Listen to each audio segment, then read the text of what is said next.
There are rules and regulations around what types of building work require a building consent and what types don't necessarily require a building consent. All of this information is found in a document called Exemptions Guidance for Schedule 1 of the Building Act 2004. It was also updated in 2020, likely it'll be updated again. Interestingly enough, it's a delightful 232 pages long, but in there is some really good information. The guidance is there basically to say what types of maintenance could you do, what types of low-risk building could you do, what types of buildings could you build without necessarily requiring a building consent. That not necessarily part is actually really important.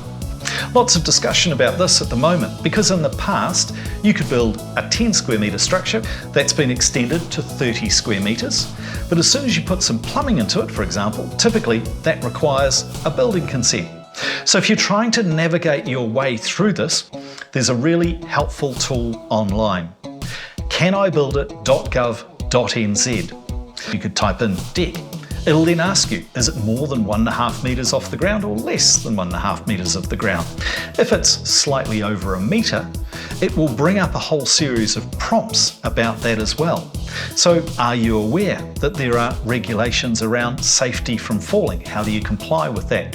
You may need a handrail, you may not. Regardless of whether it needs a building consent or not, all building work must comply with the building code. That's really clear. Building without a consent does not mean that you can ignore the building code.